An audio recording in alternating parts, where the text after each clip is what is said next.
Dear student, आप सभी का सफलता कोचिंग सेंटर के यूट्यूब चैनल पे बहुत बहुत स्वागत है। जैसा कि हम लोगों ने पिछले वीडियो में हम लोगों ने संख्याओं के बारे में जो भी बेसिक जानकारी थी, संख्याओं का जो भी परिचय था उसके बारे में हमने जाना। अब हम इस वीडियो में संख्याओं के डिविजिबिलिटी रूल के बारे में जानेंगे।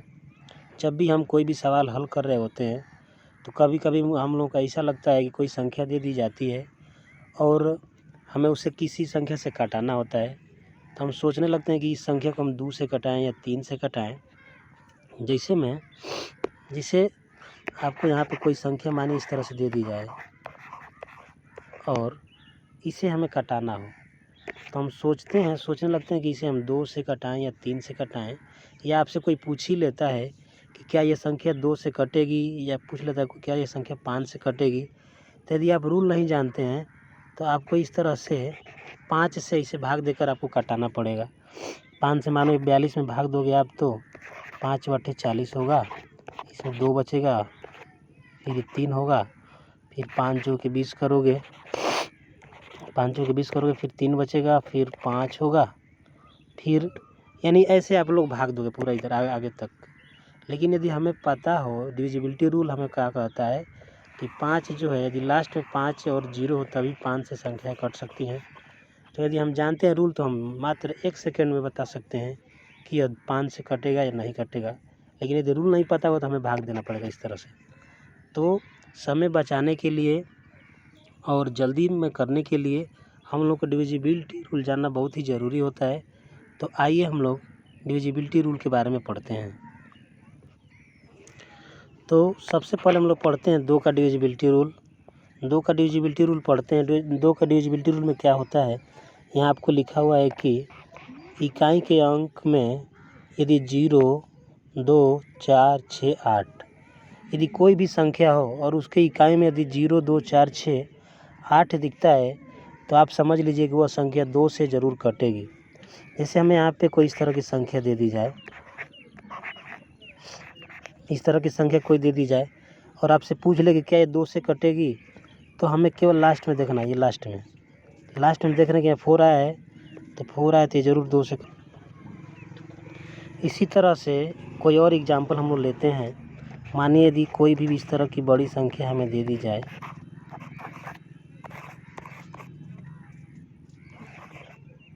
मानो इतनी बड़ी संख्या हमें दे दी जाए और आपसे पूछ ले कि क्या ये 2 से संख्या कटती है, तो यदि हमें नियम पता है तो मात्र 1 सेकंड में कह सकते हैं कि हाँ ये संख्या 2 से कटेगी।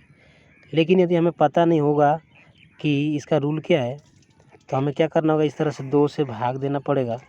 2 से भाग देंगे तो पूरे एकदम सभी संख्याओं में भाग ले जाएंगे, तब हमें पता लग सकता है कि ये 2 से कट सकती है। लेकिन यदि हम केवल डिविजिबिलिटी रूल जानते हैं तो हमें क्या करना होगा, बस हमें लास्ट में देखना होगा। हमें यहाँ देखेंगे लास्ट में क्या है, 8 है और हमने पढ़ा है कि वह संख्या जिसके लास्ट में 0, 2, 4, 6, 8 यानी इसमें से कोई भी आता है तो 2 से कटेगा। तो हम देख रहे हैं कि यहाँ पे 8 आ रहा है तो डायरेक्टली हम 1 सेकेंड में बोल सकते हैं कि ये संख्या 2 से विभाज्य है, 2 से विभाज्य है।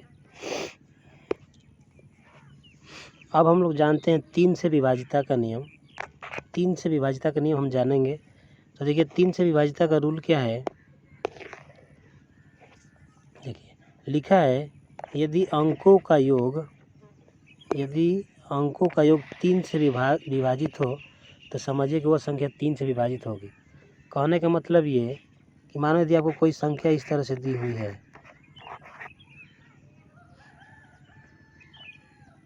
मानो इस तरह से आपको कोई संख्या दिया हुआ है और आपसे पूछ ले क्या यह संख्या 3 से विभाजित है, तो सबसे पहले हम अंकों का योग करेंगे। अंकों का योग मीन्स 4 को, 8 को, 5 को और 1 को जोड़ेंगे। तो यदि हम 4 और 8 को जोड़ते तो 8 4 12 होगा, 12 5 आपका होगा 17, 17 और 1 हो जाएगा 18। अब ये 18 जो है क्या आप देखिए 18 जो है इसमें 3 का भाग जा सकता है। इस संख्या में हमें देखना है। जब अंकों का योग कर लेते हैं उसके बाद हमें देखना है कि क्या इस संख्या में 3 का भाग जाएगा। तो हाँ, इस संख्या में 3 का भाग जरूर जाएगा। तो ये पूरी संख्या भी 3 से क्या होगी, विभाजित मानी जाएगी। इसी प्रकार हम कोई और एग्जाम्पल लेते हैं, इस तरह से बड़ा सा एग्जाम्पल कोई लेकर देखते हैं कि क्या ये। तो देखिए, यदि हम जोड़े, मानो ये आपसे पूछ ले कि क्या ये संख्या 3 से विभाजित है, तो हमें क्या करना होगा, अंकों को जोड़ना होगा। तो देखो 5 और 2, 5 2 7 होगा, 7 4 11 होगा, 11 8 19 होगा, 19 5 24 होगा, 24 36 होगा, 30 और 3 आपका 33 और 2 35। जोड़ने के बाद हमें 35 आ रहा है। अब आप बताइए कि क्या ये 35 3 से कटता है?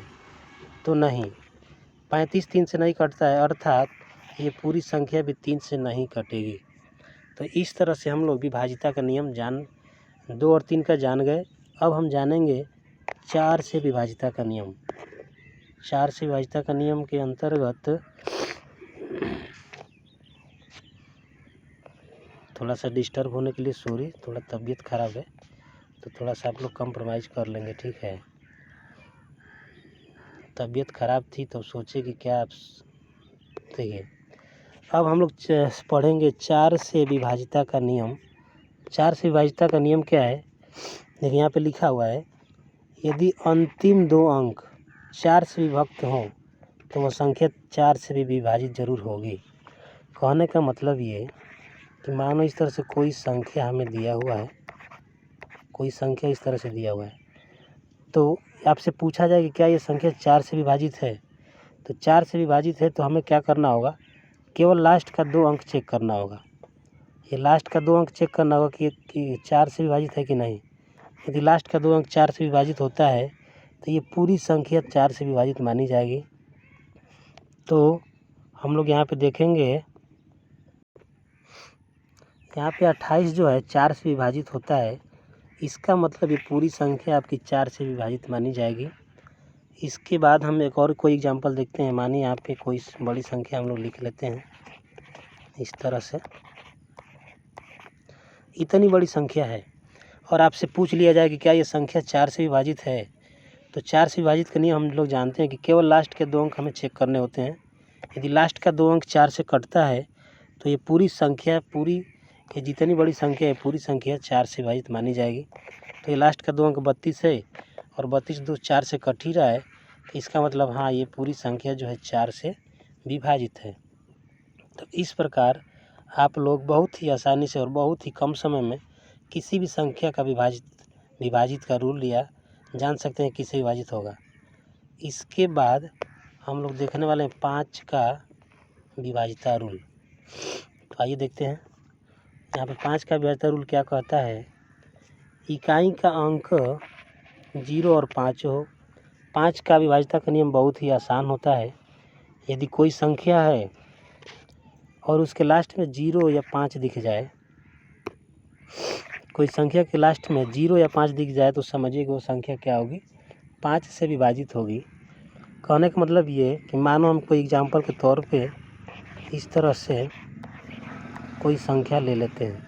अब इतनी बड़ी संख्या है, आपसे पूछ दिया जाए कि क्या ये संख्या 5 से विभाजित होगी, तो आपको डायरेक्ट पीछे देखना है, पीछे का एक अंक, और इस अंक पे यदि 0, मैं भी बताया हूँ यहाँ पे मैं, यदि 0 या 5 दिख जाए तो समझिए कि पूरी संख्या जो है 5 से विभाजित होगी। तो इस पूरी संख्या को हम लोग कह सकते हैं हाँ, ये संख्या 5 से विभाजित होगी। उसके बाद अभी हम लोग क्या करने वाले हैं, कोई और एग्जाम्पल लेते हैं, 1-2 एग्जाम्पल। एक और एग्जाम्पल जैसे मानो यहाँ से हम लोग ले लेते हैं कोई इस तरह से कोई एग्जाम्पल, मानो हमने यहाँ से ले लिए। मानो इतनी बड़ी संख्या है, आपसे पूछ दिया जाए कि क्या ये संख्या 5 से विभाजित है, तो डायरेक्ट हम लास्ट में देखेंगे 5। तो लास्ट में 5 आया तो इसका मतलब ये 5 से ज़रूर विभाजित होगी। चलिए 5 का हमने देखा 2 का, 3 का, 4 का और 5 का। अब हम लोग समझेंगे 6 का विभाजिता का नियम। 6 का विभाजिता का नियम यहाँ से हम लोग समझने वाले हैं। तो देखिएगा,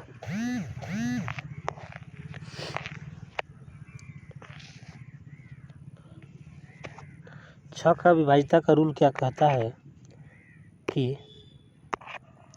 यदि 2 और 3 से विभक्त होता है, यानी कोई संख्या हो और वो संख्या 2 से और 3 से दोनों से यदि विभाजित हो रही हो, तो वह संख्या 6 से भी ज़रूर विभाजित होगी। कहने का मतलब ये कि मानो हम ये कोई संख्या भी लिख लेते हैं यहाँ पे, तो ये संख्या ये संख्या है, इसे यदि 6 से विभाजिता का नियम चेक करना है कि क्या ये 6 से विभाजित है, तो सबसे पहले हमको 2 से चेक करना होगा। यदि 2 से विभाजित होगी तो फिर हमें 3 से भी चेक करना होगा। यानी वह संख्या 2 से और 3 से, ये दोनों से यदि कट रही हो तो वह 6 से भी ज़रूर कटेगी। तो सबसे पहले हम लोग यदि इसमें 2 से चेक करना चाहें, यदि हम लोग चेक करना चाहें तो लास्ट में 2 आया है, और हमने 2 से विभाजिता के नियम में पढ़ा था कि यदि लास्ट में 0, 2, 4, 6, 8 आता है, इसका मतलब 2 से विभाजित हो गई। तो 2 से तो कन्फर्म है कि ये संख्या कट जाएगी। अब एक बार और हमें चेक करना होगा 3 से। तो 3 से चेक करने के लिए 3 वाले में हमने पढ़ा था कि सभी संख्याओं के अंकों को जोड़कर और उसमें 3 का यदि भाग जाता है तो हम बोलेंगे कि हाँ ये संख्या 3 से विभाजित होगी।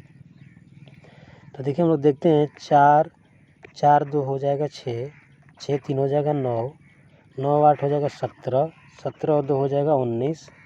अब देखो यदि हम अंकों का योग कर रहे तो हो रहा है 19।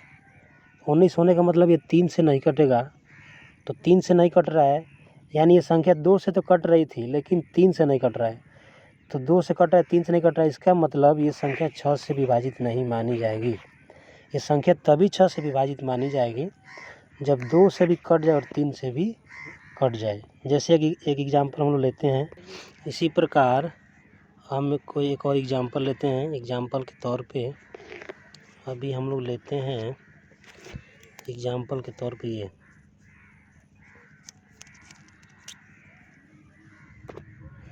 लिखते हैं। जैसे हम लोग ट्राई करते हैं 2 3 6 8 2।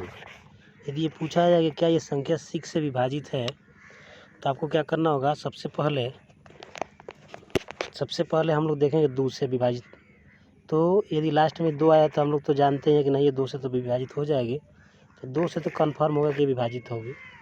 अब हमें 3 से भी पता करना होगा, क्योंकि 6 से वही संख्या विभाजित होगी जो 2 और 3 दोनों से हो, केवल 1 से नहीं। ये ना कि नहीं 2 से हो गया तो हम इसे विभाजित लिख देंगे, नहीं, 2 और 3 दोनों से होना चाहिए। तो 2 से तो हो चुकी है विभाजित, अब 3 से हमें पता करना है। तो 3 से पता करने के लिए सभी संख्याओं को हमें जोड़ना होगा। तो देखिए 2 और 3 हो जाएगा, 2 और 3 5, 5 और हो जाएगा 6 11, 11 और 8 आपका हो जाएगा 19, 19 और 2 हो जाएगा 21। यानी हम जोड़ रहे थे 21 हो रहा है, अर्थात ये संख्या 3 से कट सकती है। तो जब ये फाइनल हो गया कि 2 से भी कट रहा है, 3 से भी कट रहा है, इसका मतलब फाइनली हम कह सकते हैं कि ये संख्या 6 से विभाजित है। चलिए, तो हम लोगों ने 6 से विभाजिता का नियम जान लिया। अब हम लोग जानेंगे 7 से विभाजिता का नियम। तो 7 से विभाजिता का नियम हम लोग जानेंगे। तो देखिए 7 से विभाजिता का नियम क्या है, अंतिम से 3-3 अंक का ग्रुप बनाने के बाद विषम स्थान के ग्रुप के योग और सम स्थान ग्रुप के योग का अंतर 7 से विभाजित होना चाहिए। कहने का मतलब क्या है, जैसे मानो, देखिए अभी आपको बता रहा हूँ मैं, ठीक, मानो हम कोई संख्या लेते हैं, जैसे इस तरह से 3 0 2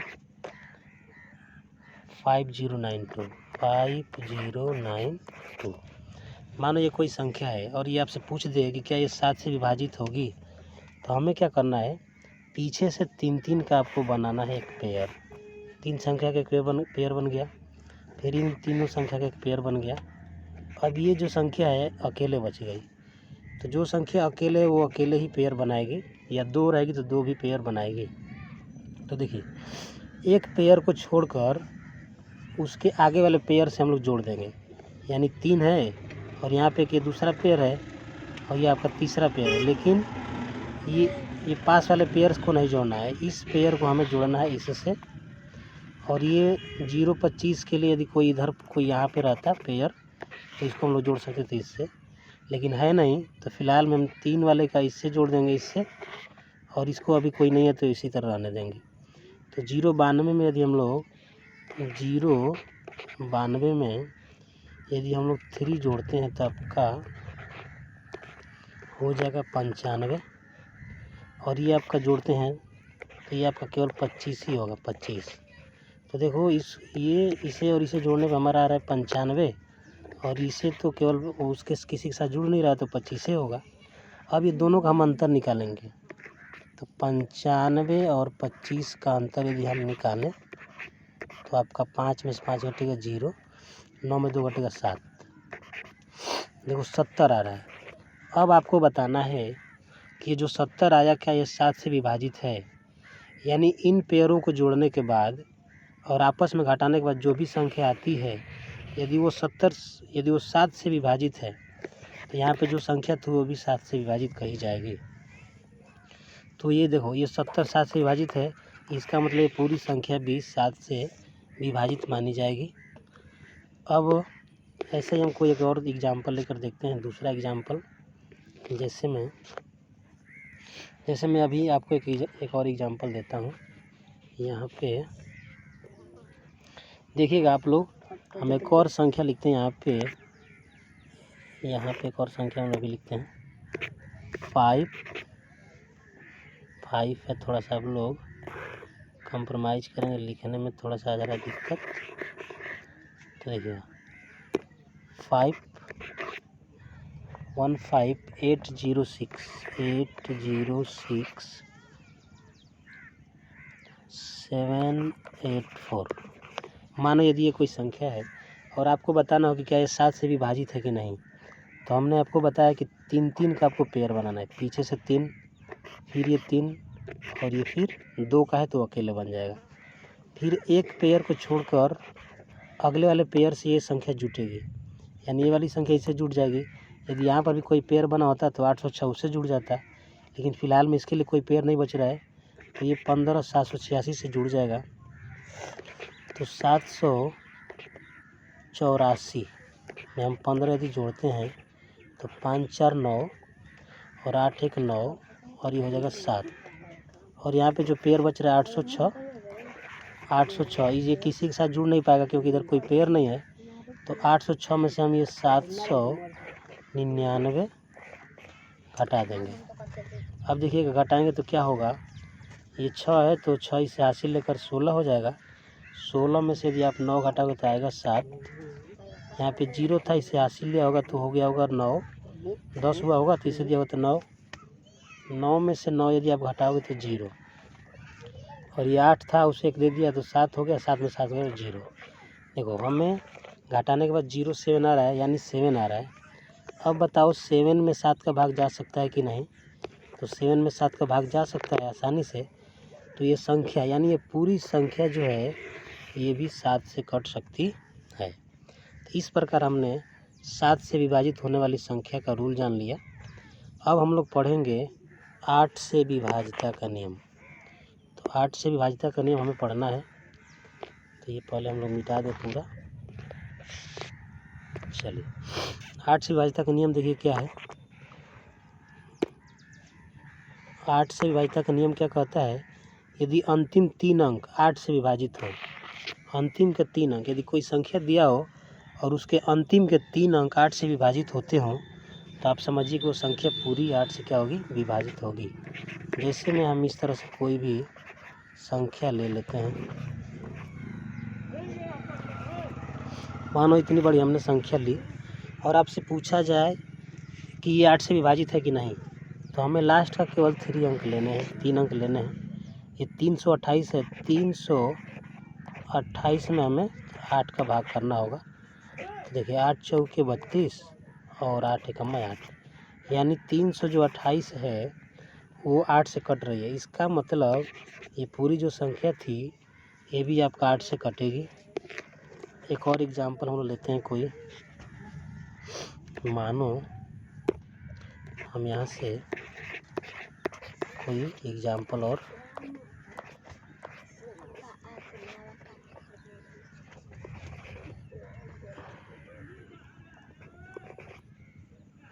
मानो इसे हमें चेक करना हो कि क्या ये 8 से विभाजित है कि नहीं, तो लास्ट का हमें लेना है 3 अंक।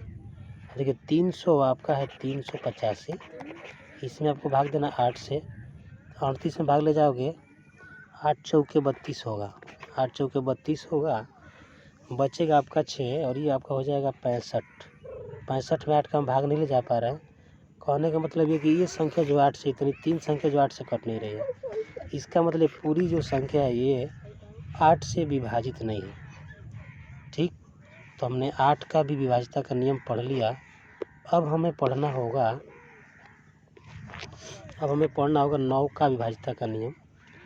तो 9 का विभाज्यता का नियम देखिएगा, तो देखो जिस प्रकार 3 का विभाज्यता का नियम था, सेम उसी प्रकार 9 का विभाज्यता का नियम है।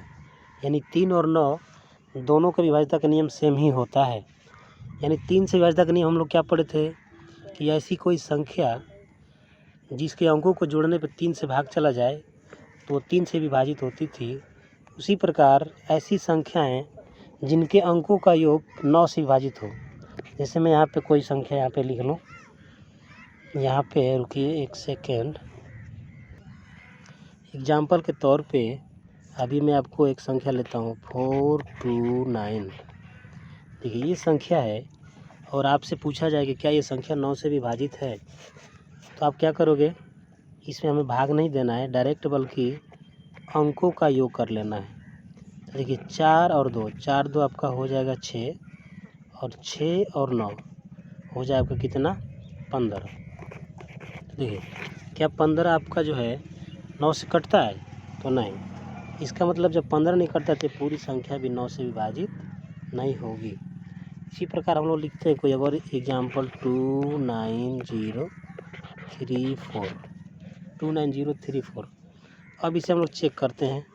तो देखिए 2 और 9, 9 × 11 होगा, 11 और 3 हो जाएगा 14, 14 4 हो जाएगा 18। देखिए 18 आ रहा है ना, क्या 18 9 से कट सकता है, तो हाँ कट सकता है। तो जो भी योगफल आ रहा है, अंकों का योगफल जो आ रहा है यदि 9 से कटता है तो ये संख्या भी 9 से ज़रूर कटेगी। इसी प्रकार एक और हम लोग एग्जाम्पल लेंगे। अभी यहाँ पे हम लोग ले सकते हैं 754। अब इसे हमें चेक करना है कि 9 से विभाजित है कि नहीं। तो देखिए 9 2 11, 11 और 7 18, 18 5 23, 23 और 4 हो जाएगा 27, हो जाएगा कितना 27। अब बताओ आपकी 27 9 से कटता है, तो हाँ यदि अंकों का योग जो है 9 से कटता है तो ये संख्या भी 9 से ज़रूर कटेगी। ये हो गया आपका 9 का डिविजिबिलिटी रूल। साथियों अब हम लोग पढ़ेंगे 10 का डिविजिबिलिटी रूल। 10 का डिविजिबिलिटी रूल बहुत ही आसान है, क्योंकि कोई संख्या देखिए लिखा है यदि अंकों का योग है, नहीं सॉरी यहाँ पे 10 का तो दिया नहीं है, 10 का मैं बता दे रहा हूँ। यदि कोई संख्या के लास्ट में 0 हो तो आप समझिए कि वो 10 से ज़रूर कटेगी। कोई भी संख्या हो लास्ट में 0 हो, जैसे मानो आपको कोई इस तरह से बड़ी संख्या दे दिया जाए तो आप लोग को और पूछ दिया जाए क्या ये 10 से कटेगी, तो हाँ क्योंकि लास्ट में 0 आया है तो ये संख्या 10 से ज़रूर कटेगी। तो इस तरह से आप लोगों ने 10 का डिविजिबिलिटी रूल जाना। अब हम लोग जानेंगे 11 का। 11 का डिविजिबिलिटी रूल होता क्या है, देखिए दिया हुआ है विषम संख्या के अंकों का योग और सम संख्या के अंकों का योग का अंतर 11 से विभक्त होना चाहिए। कहने का मतलब ये है कि मानिए कोई संख्या है 3146, तो अल्टरनेट हमें चुनना है, यानी एक को छोड़कर एक, यानी 3 जो है 4 से पेयर बनाएगा और एक जो है 6 से। इन दोनों को जोड़ने के बाद यानी 3 को हम जोड़ेंगे 4 से और एक को जोड़ेंगे 6 से। देखिए 3 को 4 से जोड़ते हैं तो होता है 7 और एक को 6 से जोड़ते हैं तो होता है 7। 7 में 7 घटाएंगे हो जाएगा 0।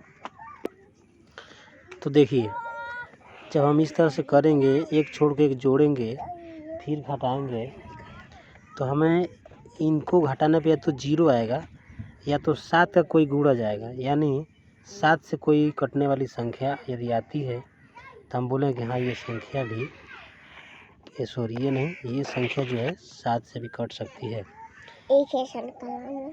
जैसे में हम एक और संख्या यहाँ पे एक और एग्जांपल लेते हैं।